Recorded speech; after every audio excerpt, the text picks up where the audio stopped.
என்னதான் இருந்தாலும் தந்தையார் அல்லவா, அதனால உடனடியாக யாகத்திற்கு போக வேண்டும்.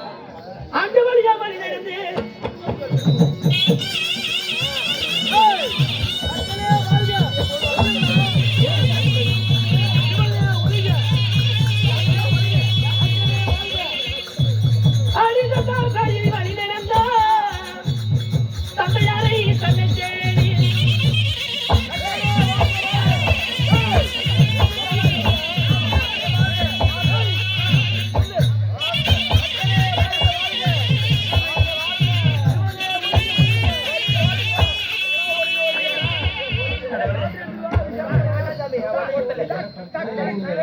இதோ தேவாதி தேவர்கள் எல்லாம் இப்பேற்பட்ட இமைக்கிற மலையிலே ஏதாவது யாரும் செய்கிறார்கள்.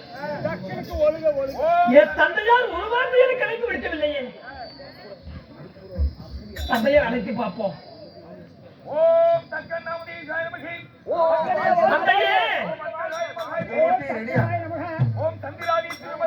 தந்தையே,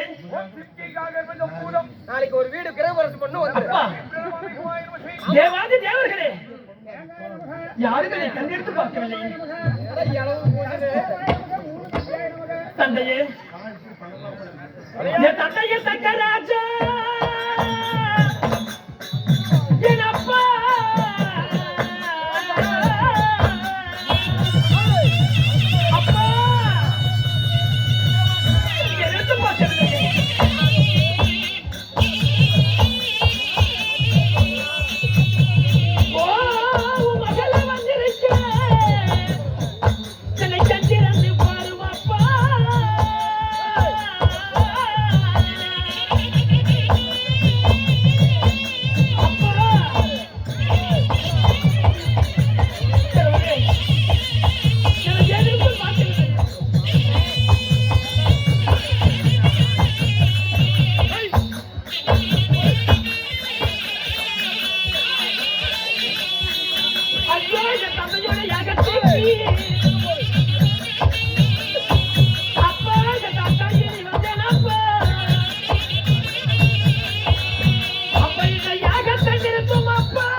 திருமணம் செய்து மறுநாட்களாகி இவளுடன் கிறிஸ்து தங்களை பார்க்க வந்திருக்கிறேன்.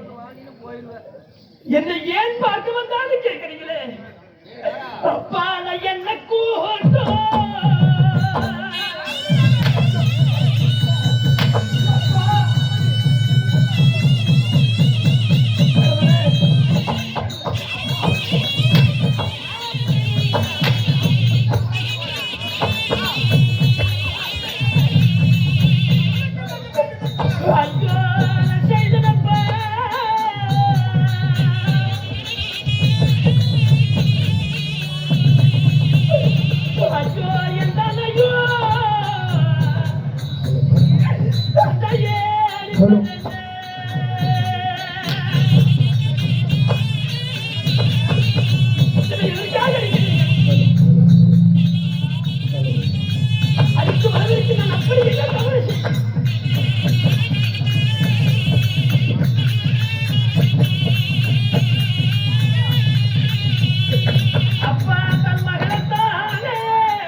அப்பா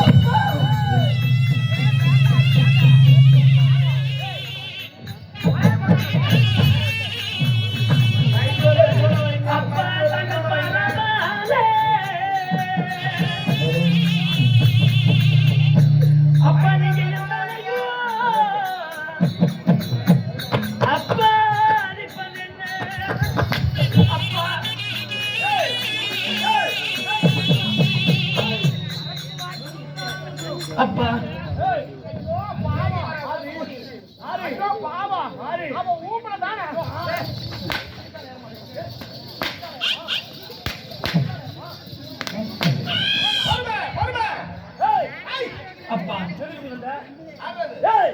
பெற்ற மகளை பார்த்து எதற்காக வந்தாய் என்று கேட்கிறார்.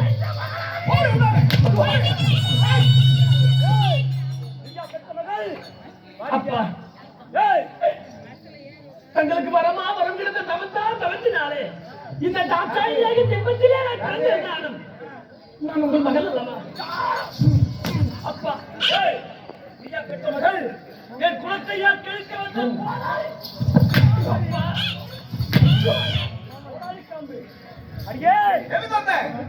அப்பா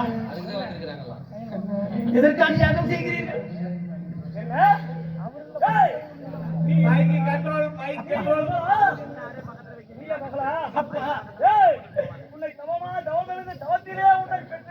உண்மைதான்.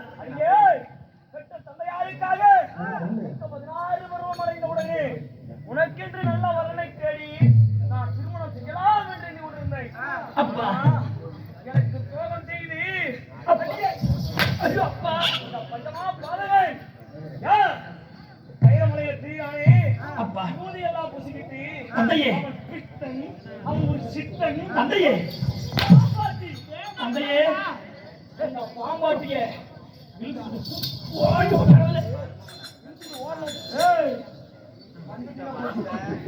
அப்பா என்னை எத்தனை வார்த்தைகள் சொன்னாலும் நான் உங்கள் மகன் நான் ஏற்றுக்கொள்வேன். என் கணவரை அவதூறாக தங்கள்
கணவரை மதிக்காமல் தாங்கள் பேச வேண்டாம்.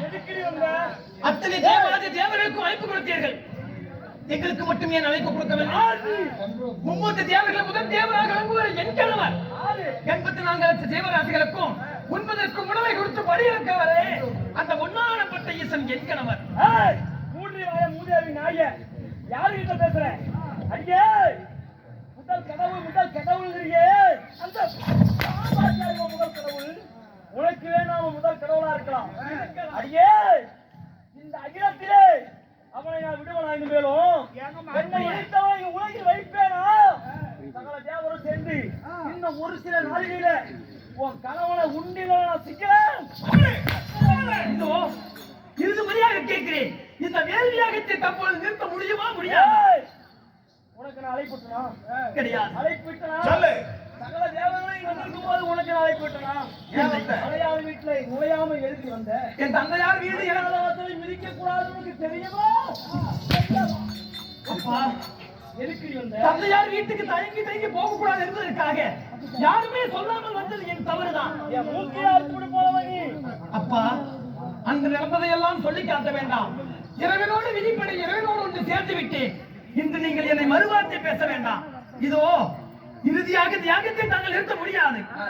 அவ்வளவுதானே?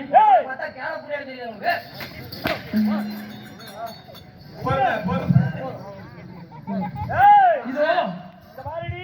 எப்பொழுது என்னை கை நீட்டி அடித்தீர்களோ ஏய், இந்த பாரு. நீ என்ன சொன்னாலும் சரி. சரி. நான் யாகத்தை செய்யலாம் போறேன். ஆமா. உன் கணவனை நான் மன்னிக்கத்தான் போறேன். உன் தாலியை அழைக்கத்தான் போறேன். அப்பா இவ்வளவு அதாவது இவ்வளவா பேசுறீங்களே உங்களுக்கு இருக்கிற அதே கோபம் உங்களுக்கு இருக்கிற அதே தைரியம் உங்களுக்கு இருக்கிற அதே வீம்பு வினாவாதம் எனக்கும் இருக்கும் நான் உங்கள் மகன் அல்லவா உங்கள் உடம்பில் ஓடும் அதே ரத்தம் என் உடம்பில் ஓடியது அப்பேற்பட்ட இந்த தாட்சாயின் இப்போது நான் சொல்கிறேன் என்னை நீங்க கட்டிட்டு எடுத்துட்டீங்கல்ல இதோ இங்கேயே யாகத்தை நடத்துங்கள் என் கணவரை கூட்டி வந்து இந்த யாகத்தை என்ன செய்கிறேன் என்று மட்டும் பாருங்க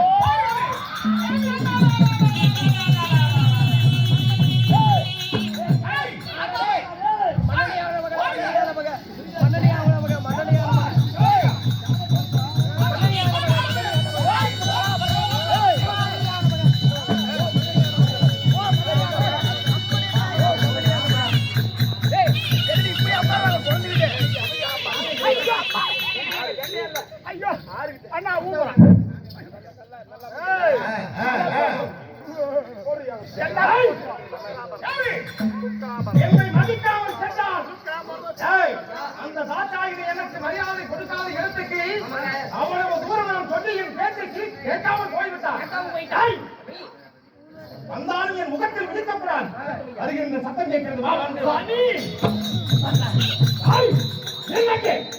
எங்க நீ வந்தாய் எங்கு வந்தாய் எதற்கு வந்தாய் பொறுத்துக் கொள்ளுங்கள் அறியாத புத்தியில் தெரியாது உங்களை வார்த்தை நான் சென்று விட்டேன் பிள்ளைக்கு சொல்வது போல் எடுத்து எடுத்து சொன்னேன் என் வார்த்தையை கேட்டாயா நீ என்னை மதிக்காமல் உலகத்தின் பணிகளுக்கும் பரவல் என்று மதிக்காமல் என்னை அவமானம் படுத்துவதற்காகவே அந்த யாகத்தை செய்கிறான் அந்த தட்சன் என் வார்த்தையை மீறி செல்வதும் இல்லாமல் மீண்டும் இங்கு வந்திருக்கிறார் அன்று என் இடபாதத்தில் இருந்து உன்னை இறக்கி விட்டேன் அப்பொழுது நீ இறந்து விட்டாய் நீ ஒரு பிணம் என் முகத்தில் விழிக்காது ஓடி மன்னங்களுக்கு இத்தனை கோபமே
அறியாத புத்தியில் தெரியாத ஒரு வாய்ப்பை சொல்லிவிட்டு என் தந்தையார் செய்த யாகத்திற்கு போனேன் போக வேண்டாம் பார்வதினு சொன்னார் வார்த்தையை மீறி யாகத்துக்கு போனபடியா இனிமேல் விழிக்கு என் இடபாகம் சேர வேண்டாம் என்று சொல்லிவிட்டார் தந்தையார் வீட்டுக்கு போன அங்கேயும் மரியாதை கிடையாது என அவமானம் செய்து அவதூறு செய்து அனுப்பி விட்டார்கள் என் கணவராகப்பட்ட இழப்பாக விட்டு பிரிந்து போய் என்று சபதம் செய்து விட்டு சபித்து விட்டு சென்று விட்டார். ஆமாங்க. இனிமேல் வரைக்கும் நான் யாருக்காக வாழ வேண்டும்? எதற்காக வாழ வேண்டும்? அதனால இந்த உலகத்தில் தேவாதி தேவர்களையும் எத்தனையோ அசுரர்களையும் எத்தனையோ அட்டூழியம் செய்யும் பொழுது இந்த ஆதி சக்தி நான் ஒருக்கு இல்லாவிட்டால் அந்த தேவர்கள் எல்லாம் இந்த உலகத்தில் இருக்க முடியாது. அப்பேற்பட்ட தேவாதி தேவர்களையும் அப்பேற்பட்ட தேவாதி தேவர்களையும் இந்த ஆதிசக்தி ஒவ்வொரு அவதாரத்தில் அவர்களை காத்து அப்பேற்பட்ட நன்றி மறந்த தேவர்கள் சற்றேனும் அந்த யாகத்திலிருந்து ஒரு வார்த்தை கூட எனக்கு சொல்லவில்லை, ஒரு வார்த்தை பேசவில்லை. இதோ இப்போது என்ன செய்ய போகிறேன்? என்னை மதிக்காத தேவர்களை ஆட்டுவிக்க வேண்டும். அதற்காக வேண்டி என்னுடைய அம்சையால இதோ நான் அரக்க பாலர்களை பற்றி செய்கிறேன்.